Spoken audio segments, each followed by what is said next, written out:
Hi everyone, welcome to FTInsights. I'm Mike Fibus. Those of us who have been working from home this spring have gotten to see firsthand the limitations of home Wi-Fi. That's been pretty frustrating for many. Now if that's you, take heart, because 6 gigahertz Wi-Fi is coming. It's a speedy new wireless lane that will keep your work video conferences and your spouse's and your kids' video conferences all running flawlessly. Call it the new Wi-Fi for the new normal. To talk about what 6 gigahertz means, we're very fortunate to have with us wireless industry pioneer VK Jones. VK is Vice President of Technology at Qualcomm. VK, good to see you again. Thanks for joining us. Thanks for having me, Mike. So let's start at the beginning. Fill us in. What is so significant about a new spectrum, 6 gigahertz? So I think you said it well. It's a new lane for Wi-Fi, specifically additional spectrum that Wi-Fi can operate in the 6 gigahertz band. Okay, now in a sense, we've been saying 6 gigahertz, but it is sort of a pair of sixes, right? Wi-Fi 6 as well as 6 gigahertz. So sure, Wi-Fi 6 is the marketing name for 802.11ax, which is the new protocol for Wi-Fi. It was designed to deal with higher density networks, more congestion, and provide benefits in those kinds of environments. Whereas 6 gigahertz, that represents a new spectrum that Wi-Fi can operate in. For the last 20 years or so, Wi-Fi has been operating in 2 frequency bands, the 2.4 gigahertz band, which is a very small band. That was the band we grew up in the early 2000s. And then a slightly wider band in the 5 gigahertz band, which added a lot of channels that we started using around when 802.11ac was released. And now 6 gigahertz will bring almost a tripling of the amount of spectrum that Wi-Fi has access to operate. Okay, now if we're making Wi-Fi more efficient with Wi-Fi 6, is that additional elbow room as important as it was? Yeah, that's a good question. So, this journey started about 5 years ago when we were, under the development of the technologies that are contained in Wi-Fi 6 or in 802.11ax. And at the same time, we were getting, measurements and feedback from, our customers and from users of Wi-Fi about really how congested the Wi-Fi networks were, even way back in 2015. And it takes a little bit of time to develop new technology and get new spectrum. And so we knew that by the time we got to 2020, unless we really address this congestion issue, we were going to be in for some problems.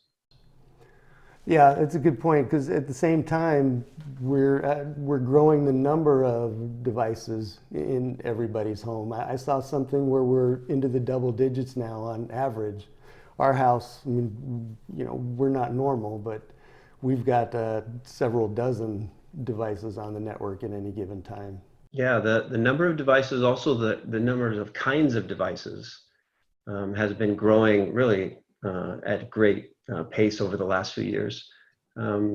Cisco published a report recently that said that somewhere between 50 and 60% of the entire internet traffic in the world hops over Wi-Fi at least once. Interesting. Yeah, so it's a pretty pivotal piece. I was thinking as you spoke, I mean, cellular has had a couple of advantages over Wi-Fi. One is the efficiency. It's managed traffic better, and now with Wi-Fi 6, we've kind of got parity. But the other thing they get to do with each new generation is sort of, move to new spectrum and leave whatever mistakes or inefficiencies, kind of behind with the last generation. And Wi-Fi hasn't really had that luxury, has it? Yeah, one of the really amazing and great things about the Wi-Fi protocol is that it's backward compatible. If you buy, a new Wi-Fi device today, it will be able to talk to a Wi-Fi device that you purchased in 1999.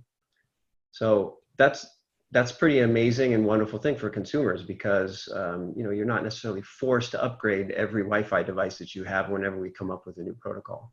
It all works together. But it does have a flip side. The flip side is the older stuff, if it's used a lot, can slow down your network. One of the great things about 6 gigahertz is that we're not letting all the old Wi-Fi devices into 6 gigahertz. The industry has decided that with the new spectrum, the first devices and the only devices in there will be 11AX capable, and they're going to get a new brand name. It's going to be branded as Wi-Fi 6E. And then, from here on into the future, there will be, additional improvements done to Wi-Fi, but it will all be working off of a baseline of 11AX, which, as you know, is like a 2020 technology. There'll be additional advantage that the 6 gigahertz band has over the 2.4 and the 5 gig band. Okay, so anybody who's got a 6 gigahertz or a Wi-Fi 6E router and cell phone and laptop is really, I guess, in for a treat, huh? Especially in the first few years. The opening up of 6 gigahertz is a little bit like the opening up of all new land, right? And the first people that move in there will certainly get to enjoy a lot of space and be able to build a large home on it. Fortunately, by allowing the band to grow up first with 11AX, is that it is already at least ready for densification. So as more devices enter into the 6 gigahertz band, which we're fully expecting, there'll be a mass adoption of this band very quickly. Those devices will all have the tools to be able to work together, even if it quickly gets to the density levels that we see in the other bands. Okay, and in home, I guess that would take an awfully long time to get to those kind of densities. We're talking more in, I guess, coliseums and maybe crowded, subway stations or even apartment complexes, I suppose. But yeah, it's certainly true that public spaces are probably the most strenuous test cases on these networks. But it's also true that in a lot of high density living areas, you can be seeing anywhere between 50 and 100 different access points sitting on your couch. A few years ago, in 2016, we did some measurements in downtown San Francisco, and again, this was 4 years ago. You walk around downtown San Francisco, and a lot of living areas, you can see anywhere between 50 and 100 access points from any one location. So even if you don't have, more than 20 or 25 Wi-Fi devices in your own home, many of those devices can hear the Wi-Fi networks that exist in living areas next to you. And it's this aggregate amount of devices. They're all sharing the same spectrum. That's where the density comes. Okay. I was thinking as you spoke, I mean, when, in the late 90s, when, the initial standards were defined, they weren't thinking about anything like what's happening on our Wi-Fi networks these days. And so, and that's largely what's in the way on 2.4 gigahertz and 5 gigahertz. In a sense, that's a lot of pressure. If you're going to have another 10 or 20 years before you get more spectrum, to really get this right. And how much legroom do you think Wi-Fi 6 gives us on 6 gigahertz? Well, it's, some people talk about the amount of spectrum we're getting, which is substantial. I mean, like I said, it's going to increase the number of channels that we can operate in by 3x. 1200 megahertz is a lot of spectrum no matter where you find it. But one of the really great parts that isn't discussed that often about 6 gigahertz is that it sits in the part of the frequency band that is really the most useful for the kind of applications that are used on Wi-Fi. So low frequencies, they have really good penetration. They travel a long distance, but they don't typically have wide bandwidths associated with them. That's why, FM radio and old cellular technologies operate at lower frequencies, below 1 gigahertz, let's say. You can get a lot of bandwidth up at millimeter wave frequencies. So there's actually a Wi-Fi standard called 11AD that operates in 60 gigahertz, so 10 times higher than the 6 gigahertz band we're talking about today. And you can get very wide channels there. But one of the aspects of very high frequencies like millimeter waves, they don't travel very far. They don't penetrate through obstacles very well. 6 gigahertz lives in this midband, which has this nice balance of wider channels so that you can operate with very high data rates, but also pretty good propagation characteristics, especially around the home. And so the 6 gigahertz band gives us a lot of legroom because it offers not only wide channels.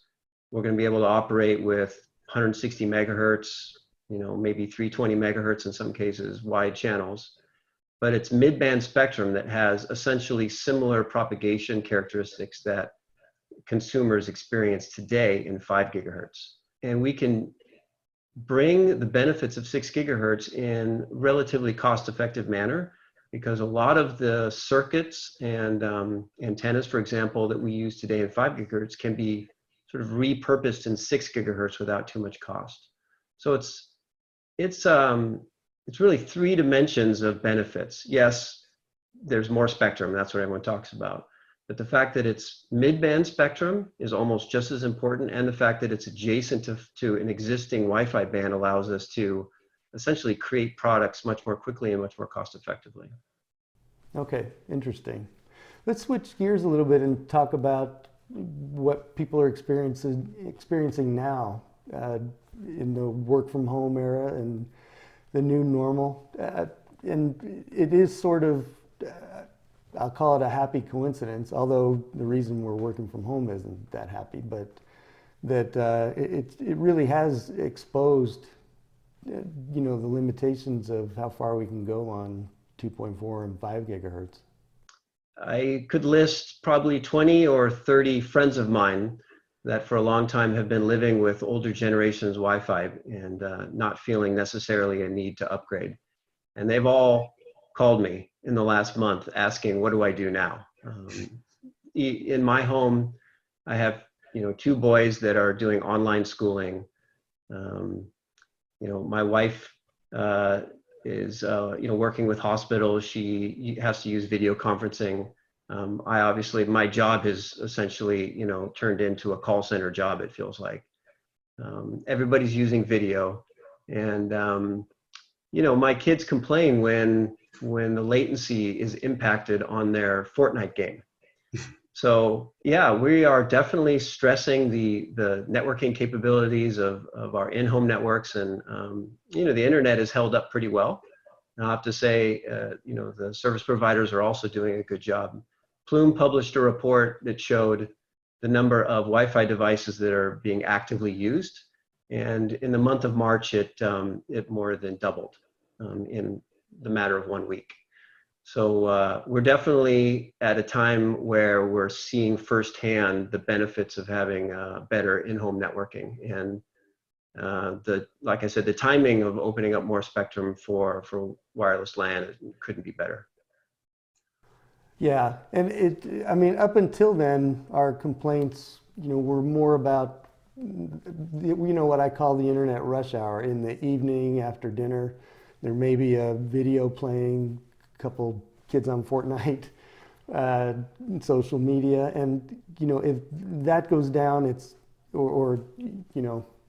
if there's hesitations, if there's lags, that's annoying, but it's a very different kind of annoying than, if you couldn't hear the teacher during a classroom lecture, or if you were presenting at a video conference. Those are very different complaints, aren't they? Agree, yeah. And I think that the efficiency at which we can do work from home over video, the efficiency at which we can, learn at school over video, does have a direct impact on, the future health of, our economy and also, our country in general. Yeah, so it's interesting. The quality of the video you look is higher than I think I've ever seen a video conference, and I do a lot of conferences and interviews. I've got Wi-Fi 6 router here and Wi-Fi 6 laptop, smartphone, so I haven't been seeing much of the lags that others have, and it's looking like your house is well equipped as well. Well, that's good to know. I'm using a Wi-Fi 6 enabled access point that came out of our Qualcomm lab. So I'm glad to hear that it's holding up under the pressure of this video interview. Yeah, it is. So I know with Wi-Fi 6 on 2.4 and 5 gigahertz that there's a minimum specification and kind of a max where you hit the ceiling. And so in that sense, although everything out there conforms to the standard, not all Wi-Fi 6 is equal. Is that going to be, first of all, is that perception correct? And will that sort of perpetuate onto 6 gigahertz? Yeah, your statement is accurate. The IEEE specifies a minimum mandatory set of features to be certified as a 802.11ax or as a Wi-Fi 6 device. There are a lot of optional features that are up to the manufacturer to design and bring to market that allow manufacturers to differentiate on the quality of their Wi-Fi offerings. The Wi-Fi 6, same story. Wi-Fi 6E, which will be in the 6 gigahertz band, is also the same. At Qualcomm, we've prided ourselves in implementing not just the mandatory baseline set, but also bringing really important differentiated features that are not just good on a marketing slide, but also deliver some kind of true benefit to consumers. We've been at the forefront of inventing and bringing to market multi-user MIMO. In 11AC was the first deployment of downlink multi-user MIMO, where a single access point can send data to multiple clients, not one at a time, which is how previous generations worked, but to be able to send data simultaneously at the same time to multiple clients, and thereby increase your downlink capabilities.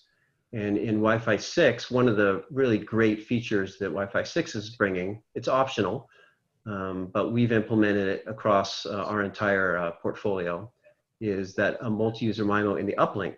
So now, if you are doing 3 or 4 video conferences simultaneously in your home, or at a workplace, or you're in a situation in a public space, someday hopefully again in a public space where multiple people are uploading videos and pictures of the same event, a Wi-Fi 6 router that supports uplink multi-user MIMO will be able to move data simultaneously from multiple stations to the access point without having to do them one at a time.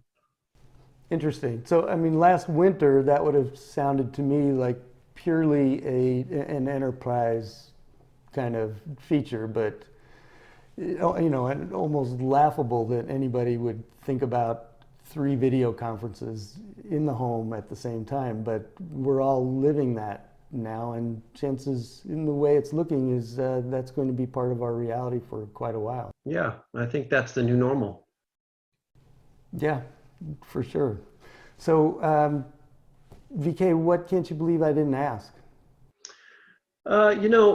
There's an interesting story behind the history of how we got here with 6 gigahertz. Like I said, we've been working on it for about 4 years now, starting with a paper that Qualcomm published, investigating if we wanted to solve some of what we thought were the futuristic use cases, could we do it with present technology and the present amount of spectrum that was allocated at that point. And we came to the conclusion in 2016, and you can still see the paper that's posted on our website, that Wi-Fi was going to need somewhere between 700 and 1200 more megahertz of spectrum in order to handle some of these futuristic use cases, even while utilizing everything we knew about 11ax. And at the time I thought, I'm not sure how we're ever going to get there. Spectrum is very precious. I have to admit that 4 years later, I'm proud of not just the vision that the chairman of the FCC has had about this, but I'm proud of the journey. It was a real team effort. You had competitors with one another, violent competitors in the industry with one another, working hand in hand on every week on very detailed engineering studies. And even a lot of collaborative work between the Wi-Fi companies and the companies that deploy the incumbents that are in 6 gigahertz right now. A lot of cooperation, and in Washington, D.C., a real bipartisan effort to make this happen. And I think one of the great stories of 6 gigahertz is not the fact that we're just going to get the spectrum, but that it took a group of people to set aside differences and work together to do this, a real village effort, and I'm proud of everyone that participated in it.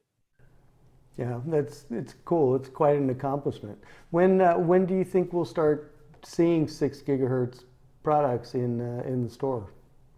Well, now that the FCC has approved it, there's a few things we have to go through as an industry in terms of nailing down exactly how the certification will go. I think if everything works out great, products will be able to be FCC certified sometime in the midsummer. And I'm expecting there'll be a mad rush to deliver products onto the so-called store shelves for the holiday buying season. Right. The back to homeschool. Back to homeschool, yes. Yeah. VK, thank you so much for your time and your insights. This was great, and great to see you again as always. Mike, thanks for having me. And thanks to all of you for joining us as well. Until next time, bye-bye.